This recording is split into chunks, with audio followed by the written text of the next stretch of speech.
রাজ্যে জোর কদমে চলছে এসআইআর এর কাজ। এই অত্যধিক কাজের চাপে ইতিমধ্যেই বেশ কয়েকজন বিএলও অসুস্থ হয়ে পড়েছেন বলে অভিযোগ। আর এবার এসআইআর এর চাপে ব্রেন স্ট্রোকে আক্রান্ত হলেন পূর্ব মেদিনীপুরের চণ্ডীপুর ব্লকের হাঁসচড়ার এক ব্যক্তি। তার নাম বিবেকানন্দ পাল।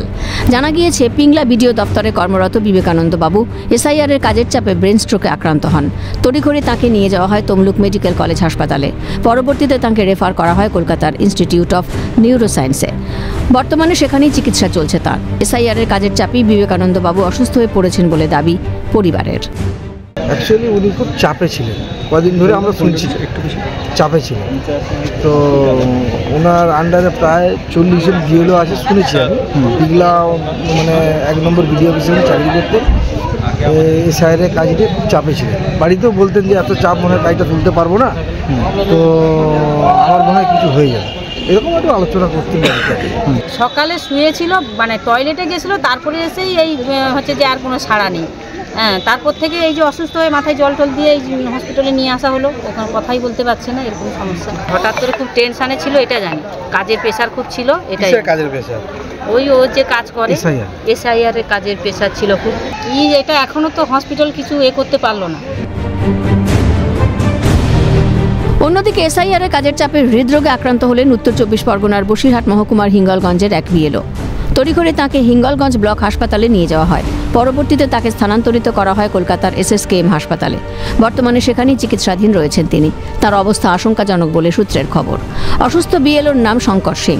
তিনি হিঙ্গলগঞ্জ বিধানসভার বিশপুর গ্রাম পঞ্চায়েতের 89 নম্বর বুথের বিএলও। অভিযোগ, এসআইআর এর কাজের চাপে দীর্ঘদিন ধরে মানসিক যন্ত্রণায় ভুগছিলেন শঙ্করবাবু। এই কাজ থেকে অব্যাহতি চেয়েছিলেন তিনি, কিন্তু তাঁর কথায় কেউ কর্ণপাত করেনি বলে অভিযোগ। এই ঘটনায় চাঞ্চল্য ছড়িয়েছে হিঙ্গলগঞ্জে। এই যে কাজ চলছে এসআইআর এর কাজ, আপনারাও দেখছেন প্রচুর চাপ। এই চাপের জন্যই স্ট্রোকটা করে গেছে। হ্যাঁ, এই চাপ সামলাতে পারেনি হয়তো। আগে তো সুস্থই ছিল। এবার এই যে জমা দেওয়ার ব্যাপার, তাড়াহুড়ো, এই তাড়াহুড়ো শেষ তাকে করতে হবে, এই একটা চাপ। এবার ওই কাজের জন্যই তো তাড়াতাড়ি করার জন্য কাজটা কমপ্লিট করেছে, কিন্তু জমা দিতে পারেনি। সেই দিনই তো স্ট্রোকটা করে গেছে। দাদা এসআইআর এর কাজ করতেন। উনি ছিলেন একজন বুথ লেভেল অফিসার।